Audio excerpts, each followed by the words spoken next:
Hello everyone and good evening. I'm Marcus Orta and I would like to welcome you to our next video presentation, which today we will view to showcase MHU's very own Ethics Bowl team.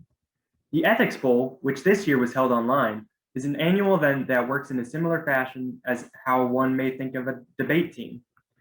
It is a structured competition in which teams of 4 to 6 collaborate to deliver oral arguments responding to a case study and prompt with ethical dimensions.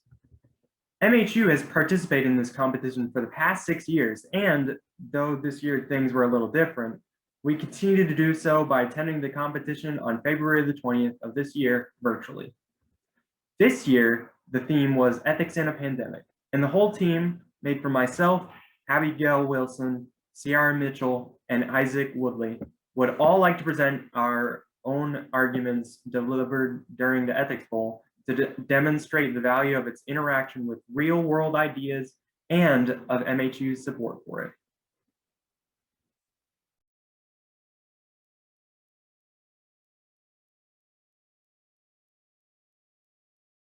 Rights to act on. Really, the outcomes of this pandemic are what really matter. Limitations provide an opportunity to make a lasting positive impact for the future. And it would only be fair to those who get the vaccine that those without it are not out potentially creating problems, right? Well, ideally that would be the case, but we don't live in an ideal or even remotely fair world. And the reality is that limitations cannot be placed in the world's current state, as Isaac will address. This is an easy question to answer from the perspective if we were to look specifically at North Carolina or in America as a whole. However, we live in a global pandemic to where the entire world must be considered. There are different areas of the world. Most of the vaccines and the research facilities are in Eastern Europe and America and Canada. However, we still have to think about Africa, South America, Middle East, Southeastern Asia, and Western Europe, because a lot of those places do not have the resources, the PPE, or the vaccines in general to be able to distribute them to help people go towards the path of getting everyone vaccinated. The World Health Organization predicts that this could take up to 2.5 years. And if we still experience delays in first world countries in getting the vaccines out on time, this could take much longer. Therefore, to put an ethical responsibility or to mandate on people to put limitations on other countries who do not have the means to be able to vaccinate their people effectively, it's an unethical demand. It's kind of like you have these people in a different bubble, don't give them the access to resources in the first wave. We don't give them access to PPE, and then we turn around and point at them and say, hey, we're going to put limitations on you because you haven't been vaccinated. Just kind of like a double-edged sword. So circumstance has always been extending beyond just the region. There's obviously the geographical distances, but eventually enough vaccines will be able to be made, with more being created, especially now that Russia and their Sputnik vaccine. The distribution and the logistics of vaccinating people are another layer of complexity. Looking into the distribution and the availability of the vaccine, the distribution throughout the world and the United States, it is extremely vital for looking at the argument whether it is ethical to place limitations on anybody that does not have the vaccine. Currently, nearly 2 million people in North Carolina have been vaccinated. 59.6 million people, 2 million doses have been given in North Carolina, 59.6 million in America, and 200.6 million for the world. And in the world, 2.57, so around 2.5 to 3 people out of 100 people in the world are fully vaccinated. This obviously is a problem. We cannot just step out into society and go get a vaccine. As college students, we are not currently able to just go to our nearest health center and get our vaccines. So almost a year into the pandemic, not everyone has the ability to get a vaccine. And in order for ethical limitations to be placed on anyone, there needs to be total access to the vaccine globally. Overall, we're not in a global state currently in which the vaccine has been widely administered. Therefore, it's not ethical to place limitations and restrictions. However, over time, when all areas and all people in the world have had access to it, it is perfectly ethical to limit those without vaccines in travel restrictions and school application restrictions. So right now it is not ethical, but as time continues and more vaccines are given, it will be ethical to place those limitations. Thank you. Thank you. That was right on time there. Our timer is closing out here. Thank you so much for that presentation, Mars Hill. I'm going to set the timer for another 7 minutes, and we'll again let everyone know at the 1 minute time frame. I'm going to draw the next name from our, let's see, there we go, gonna mix them up here. All right, let's see. So our next team presenter will be Belmont Abbey. And as I understand it, everyone from Belmont Abbey is here. Is that correct? That's correct. Okay, great. Thank you. And just 1 moment. We'll start now. Thank you. First, thank you for the opportunity to explore the ethical considerations of COVID-19 vaccinations. My name is Cedrica Ellison, and on behalf of the Belmont Abbey College Ethics Bowl team, I would like to introduce our stance. While we recognize that COVID-19 is a proven threat and that vaccinations are a unique tool in efforts to return to a sense of normalcy in community, we would argue that placing limitations on people who are not currently vaccinated is an unethical approach. Instead, we recommend that vaccinations are highly encouraged and made freely available to the public while retaining effective safety measures recommended by the CDC and other community leaders. To help explain our stance, Blake Traylor will introduce our ethical foundations, ensuring that our advocacy is tied to both specific issue and more holistic societal considerations. Next, Carter Keller will consider concerns specific to limitations based on vaccination records. Nothing that's a time is questioned, this is asked matter of our advocacy. Finally, Kaylee Guffey will explain how to apply ethical safeguards within communities and conclude our team's presentation. With that, I'll turn it over to Blake. Thank you, Cedrica. Our ethical foundation today comes from the concept of individual liberty that is balanced with our own responsibility to the community. Now, liberty may most frequently be cited to have originated with John Stuart Mill, who argued that a person ought to have both bodily autonomy and authority over their decisions. Now, this is particularly true when it comes to mandating actions that could have an adverse effect on individuals' lives and their physical health.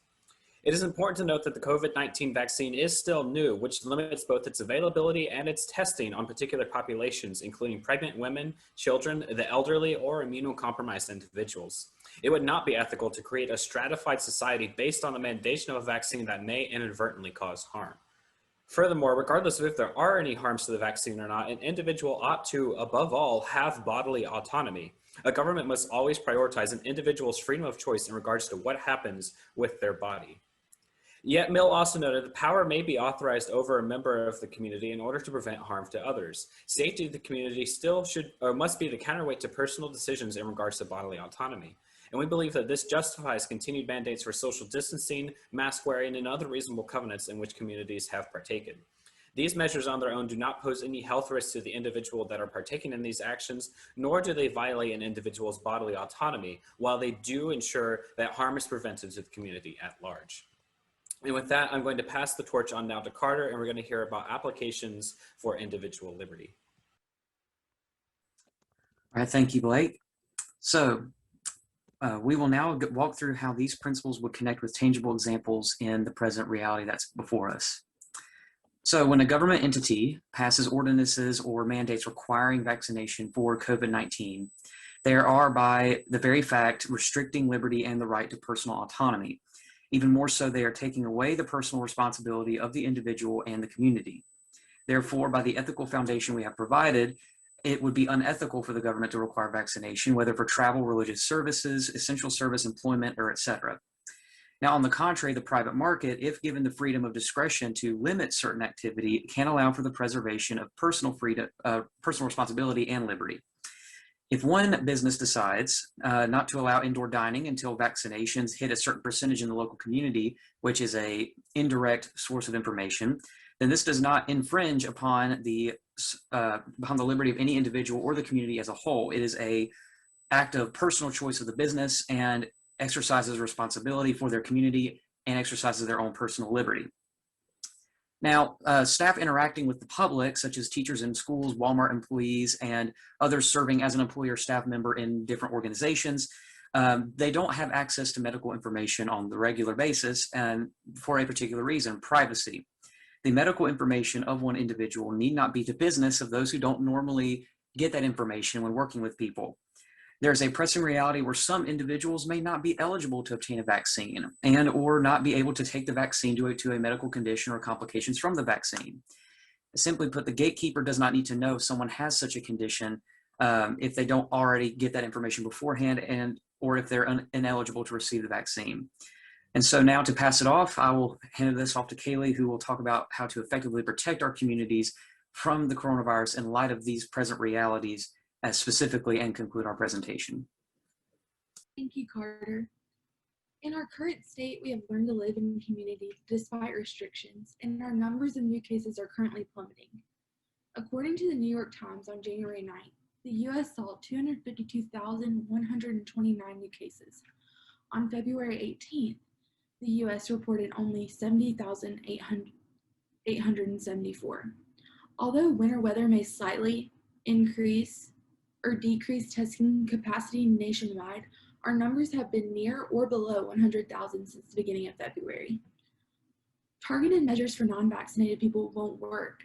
Universal measures, however, can remain effective until community spread has been successfully suppressed. In layman's terms, we believe that everyone operating under the same guidelines, such as mandatory masking and consistent social distancing, will be the most effective way to continue to suppress the spread of COVID-19. According to the CDC, double masking and maintaining a 6-foot social distancing practice reduces the transmission rate of COVID-19 down 96.4%. We would like to reemphasize that we are not advocating against getting the vaccine, but we are advocating against restricting individual liberties on account of vaccination records. We tie our advocacy to our current conditions, understanding that unforeseen changes or challenges could result in the need to reconsider these issues. However, we believe that our stance within our current conditions balances the need to uphold individual liberty with our responsibility to our communities. With that, we conclude our presentation and look forward to hearing from our colleagues.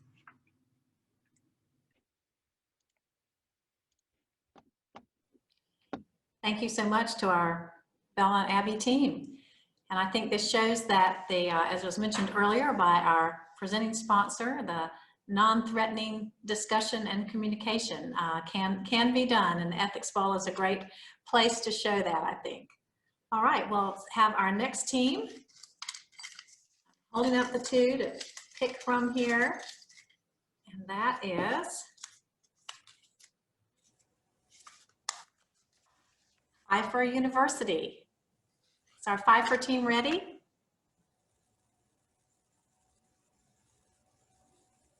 I believe we are. All right, great. We'll start now. Hey, thank you for the opportunity to discuss this topic. It is the stance of the Pfeiffer team on whether or not it is ethical to place limitations on vaccines for people who have chosen not to be vaccinated. We believe that it is, in fact, ethical. We believe this on the basis of utilitarianism, or the idea of doing the most good for the most people. We believe that the risk of exposing certain groups of people to the virus is too great to allow people who have chosen not to be vaccinated to go out and go unmasked and things of that nature. We understand that current state not everyone can be vaccinated. However, we use this stance on the assumption that this is after all groups, at least in the US, are able to be vaccinated.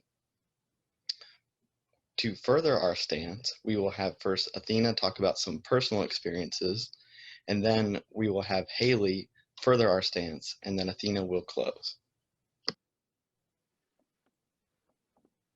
Thank you, Drew. So I'm going to explain some personal reasons because I know that if we look at large scales and just numbers, we can actually take away from the fact that these are real people and our goal is to protect them. So I know for me, my sister has an autoimmune disorder, so she can't get the vaccine because she can't get shots or even like the flu vaccine because it affects her horribly. So for me and my family, we're going to have to get the shot to help protect her. And if we blow that up on a larger scale, that's exactly what herd immunity is. And by doing so, we can help protect those who, for medical reasons, cannot get the shot, which can still very largely impact slowing the spread down and saving lives at the end of the day. So I'm going to further explain this, I'm going to pass it to Haley. Thank you, Anna. As my other teammates stated, we do believe that it is ethical to place limitations on people who choose not to be vaccinated. Like Anna went into detail, public vaccination allows people to feel more safe within the community, and like she mentioned, encourages herd immunity around the people that are unable to receive the vaccine, such as the autoimmune or the immunocompromised and children, which should have the choice. But the vaccine allows, like I said, some people to feel safer and is a step closer to normal life. And the science behind the vaccine is groundbreaking, and ideally everyone would receive the vaccine so that no limitations or penalties have to be enacted. But of course, pardoning those that are immunocompromised and pregnant women and children. But we also acknowledge that this is America and that America is founded on individualism, and not everyone chooses to follow the social distancing and mask requirements since the pandemic has started since last March. But as Drew mentioned, our theory of utilitarianism, we believe that vaccinating everyone and placing limitations on those that choose not to be vaccinated provides the greatest amount of safety for the largest number of people. And to implement that, like public school systems and higher education institutions, they could require vaccination cards or vaccination records, as is already in place today. And just a step up from that would be jobs requiring vaccination cards or vaccination records to ensure that they have a safe workspace for their employees. And now I'm going to pass to Athena to conclude. Thank you so much, Haley. We believe it is ethical to place restrictions on those who haven't gotten the vaccine because before the vaccine was even available, we already lived with restrictions and we currently still live with them now. Only one person can go visit you in the hospital. You have to go alone to your appointments, wear a mask, stay 6 feet apart, things that you hear every day. When this idea of vaccination certification is not new by any means at all. We have these things in place in public education already. You have to have certain vaccinations in order to go to school. Other countries already have some systems in place, kind of similar. China, in order to get on any public transportation or go into a restaurant, you have to have an app that says you're symptom-free. In Chile, if you've recovered from the vaccine, you carry around a vaccination certification. It's important that we get vaccinated when it becomes readily available because human beings are social creatures. We really need each other to survive. We have to place restrictions on those who do not get vaccinated because it's important to take care of other members of society. As Haley said, yeah, America has many building blocks, but it's our duty to take care of one another. I know we want to travel again and see the new baby that was just born and hug her grandparents, and that's why our team took this stance, because it's really important to do what's best for one another. With that, we yield the rest of our time. Thank you so much. Thank you so much, our team from Pfeiffer. Thank you.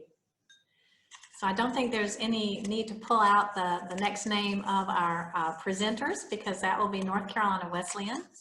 Thank you so much, and let me get the timer ready one more time here.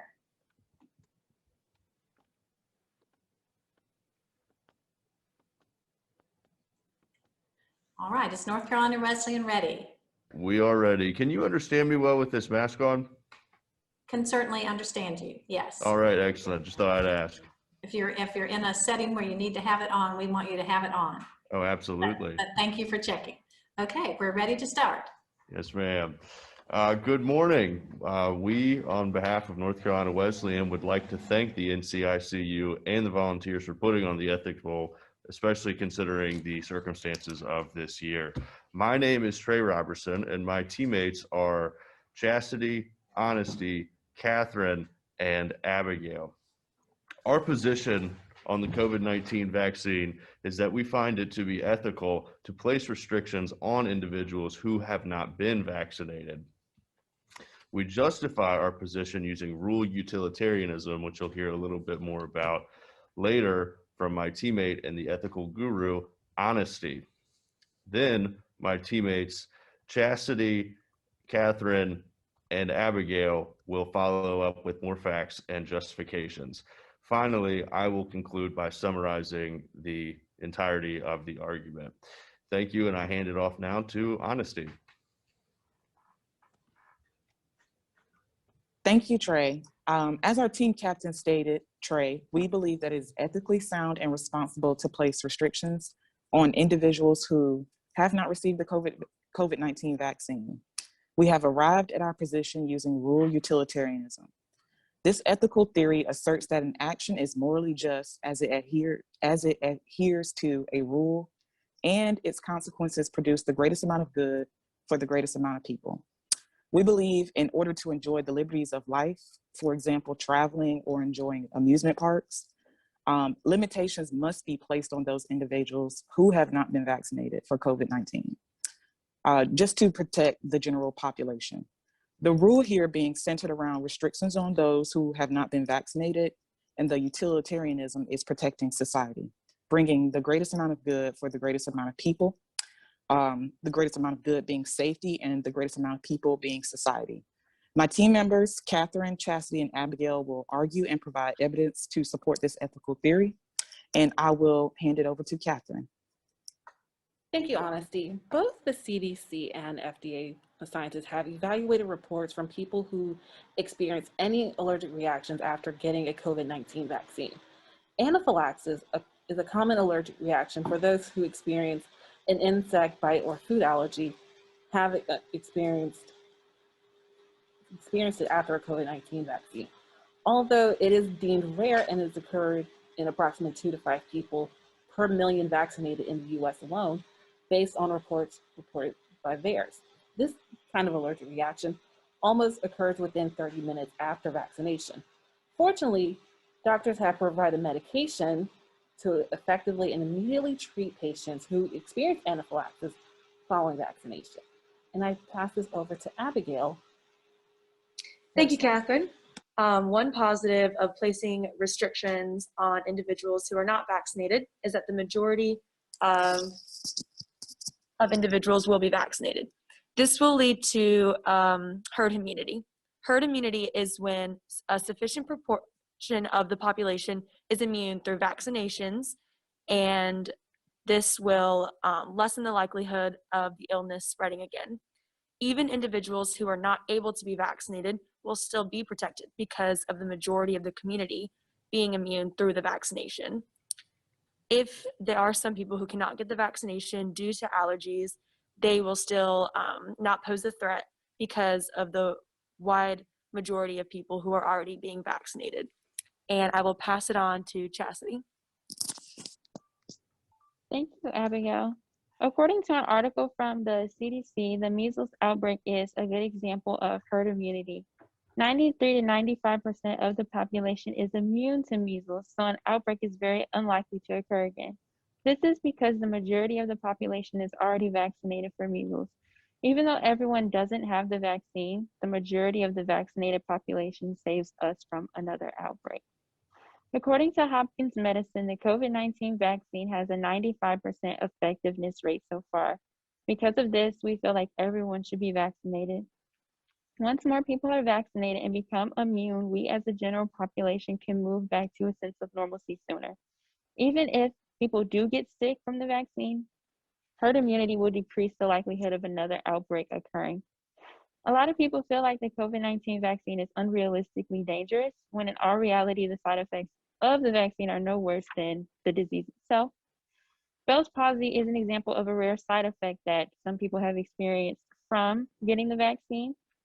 However, it is not caused directly from the vaccine itself. And the likelihood of developing the disorder after getting the vaccine is the same as if a person were never to get it. So basically just saying the vaccine does not cause Bell palsy. And with that being said, I would like to hand it back over to Trey. Thank you, Chastity. I'd like to restate our position as we find it ethical to place the restriction on individuals who have not been vaccinated, and we have done so under rule utilitarianism, which, as you've heard from Honesty, is a long-term positive effect when concept is perceived as a rule, and it applies, the most good for the most people. As you heard from Catherine, one of our justifications is that the rarity of side effects indicates a general safety of the vaccine, which justifies restriction. And our teammate Abigail then went on to state the relationship between vaccination and herd immunity, which was further built upon by Chastity. In closing, I would like to thank NCICU once again and the volunteers. We yield the remainder of our time.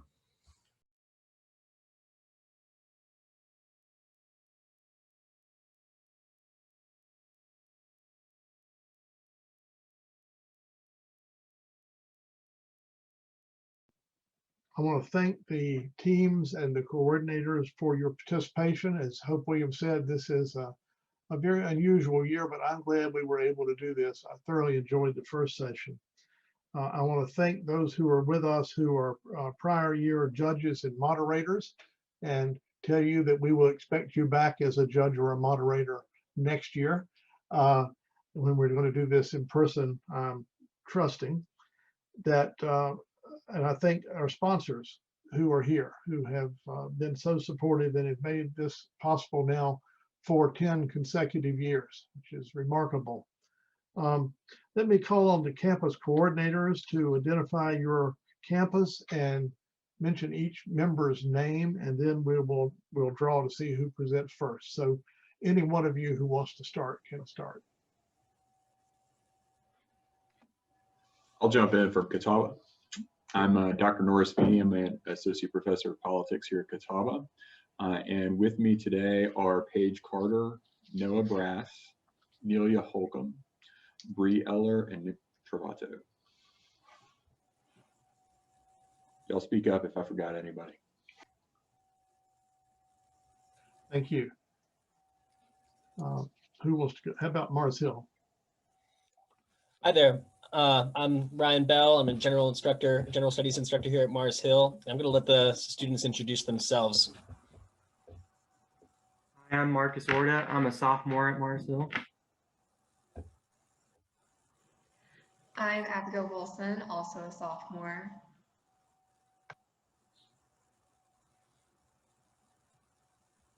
I'm Ciara Mitchell. I'm a junior at Mars Hill. I'm Isaac Woodlee, and I am a sophomore at Mars Hill. Thank you. Montree? I'm Mark Wells. I'm the professor of philosophy and ethics at Montreat College. I'll let the team introduce themselves. We have 6 team members here. Okay. I'm Luke Livonius. I'm a junior at Montreat College. Hi, I'm Matthew Kaufman. I'm a junior as well. I'm Caleb Wells. I'm a freshman at Montreat College. I'm Caroline Courtney. I'm a senior at Montreat College. I'm Rebecca Hammond. I'm a senior at Montreat College. I'm Peyton Landy. I'm a senior at Montreat College.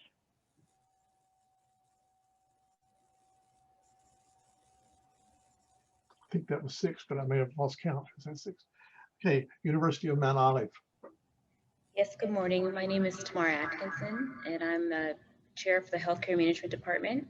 And we have Kyle Hayden, Julius Michengi, Abigail Hernandez, and Hayden Lee.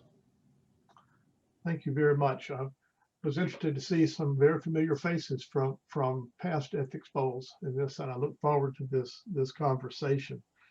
I have put the names of the 4 institutions in this bowl, which magically appears and disappears because of my virtual screen.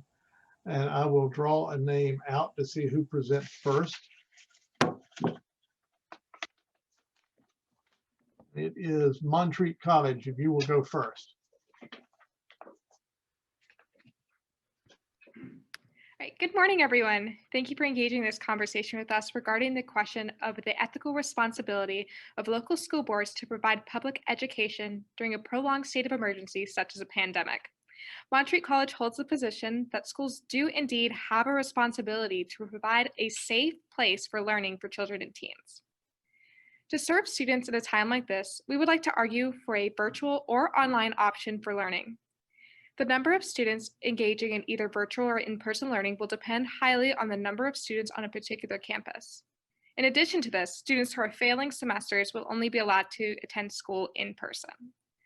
To further this discussion, my team member Peyton will discuss the tech challenges during this time and how students and teachers will adapt to virtual learning. Rebecca will discuss physical needs of students and how schools are crucial for meeting these needs. Matthew will elaborate on the necessity for schools for the social and mental well-being of students, and Luke will discuss the necessity of education for human flourishing. I'd like to pass it on to my team member, Peyton. Thanks, Caroline. I appreciate it. So tech has been a major challenge throughout this entire pandemic. I mean, even currently we have a tech person here to help us with the Zoom meeting. Tech support is greatly needed for all these teachers who are just having to become cybersecurity and technology experts overnight. And then we have students and parents at home who are struggling to meet their technology needs, while IT staff alone is being stretched so thin. So the solutions that we propose is that first and foremost, we need more IT staff. The average school district here in North Carolina has between 1 and 2 IT staff per school, and this just strictly is not enough, especially with the solution that Montreat College is proposing, which we are going to allow both in-person and online school. And we also need more places for people who do not have Wi-Fi at home to be able to connect online if they do choose to attend virtually.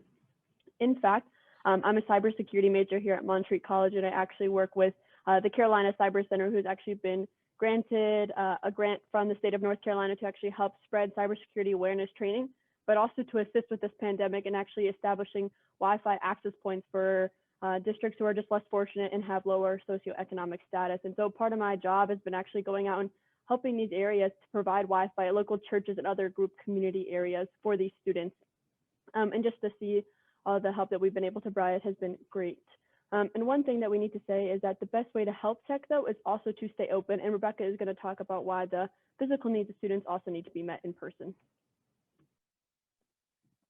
In continuation of what Peyton was saying, even when we do have complete technical support for students, there are students who are still failing classes simply because learning online is very challenging. And in these cases, based on studies that have been done, we believe it is best to move these students into the building when at all possible, as we know that students do tend to learn better in this way.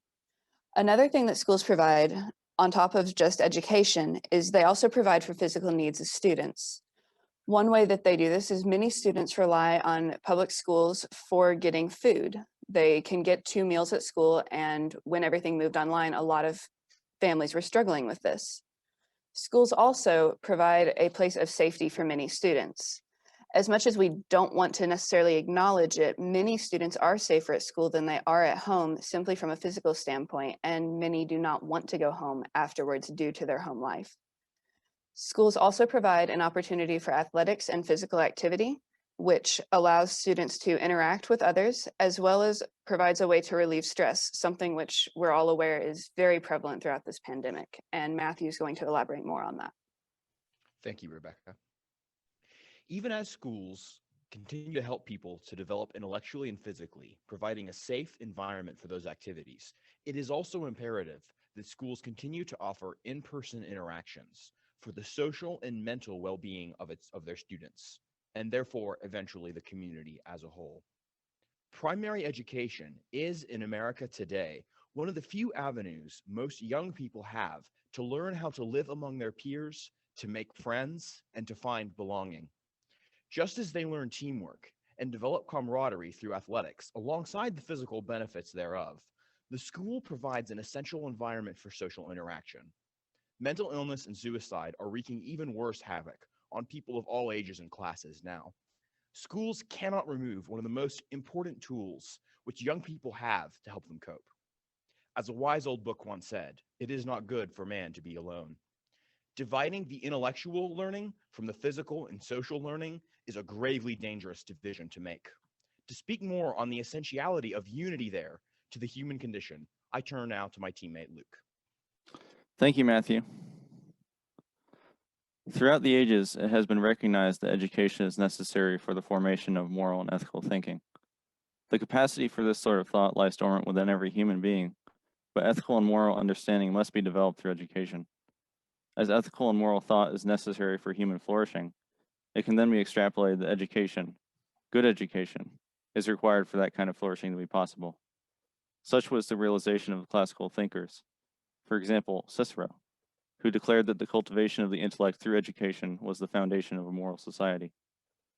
We must ensure that the opportunity for human flourishing through education remains attainable, even in times of crisis such as this pandemic. When education seems of least practical value is in fact when it is most essential. The moral future of a society rests on the education of its youth. To restate our argument, Montreat College believes that schools provide a variety of services to students and families and cannot be paused for a long period of time. Providing both a virtual and in-person option will keep the campus safe. The school board has an ethical responsibility to teach students in a safe environment. We want to give options because of the various needs of students. No student is the same, and some might be comfortable with the virtual option while others desperately need what schools provide. Thank you again to our facilitators and fellow students. Thank you very much. We draw the second institution.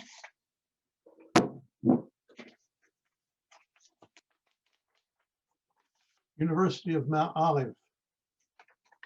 You're up.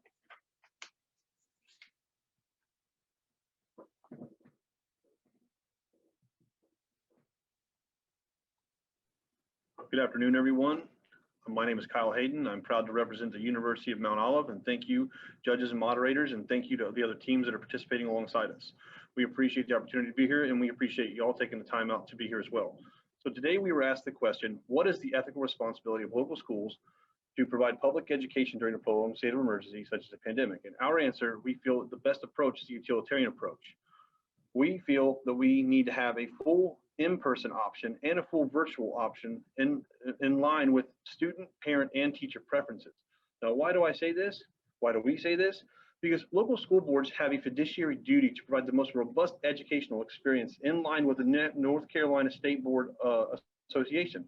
And per their guidelines, that is providing every student the most sound basic education, which is a minimum of 185 days or 1,025 hours of instruction, covering at least 9 calendar months.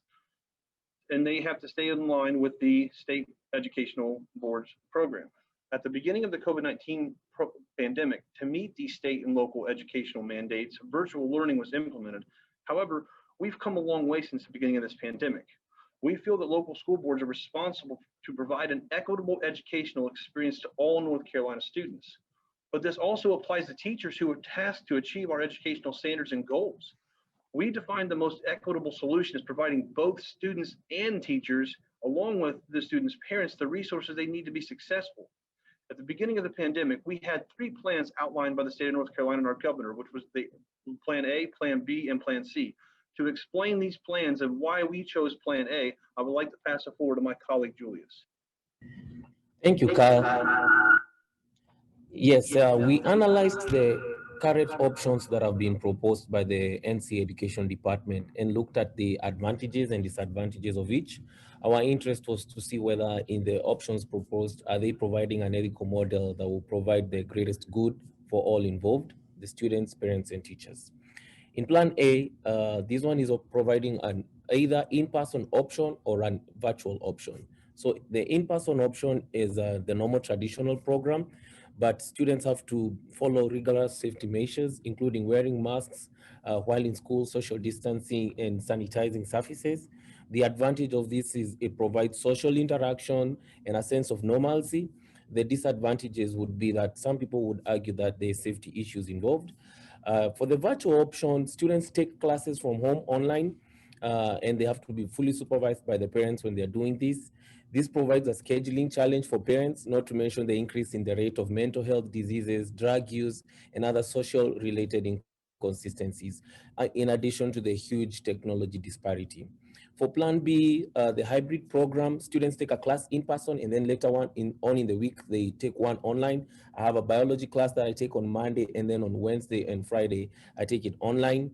The greatest disadvantage of this is the scheduling nightmare for parents who have to make time to drop their children and then pick them up later on.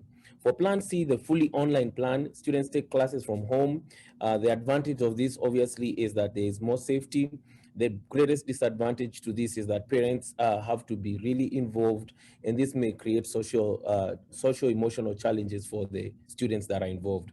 I would like to hand it over to my colleague Abigail, who will explain why we ended up with a utilitarian approach.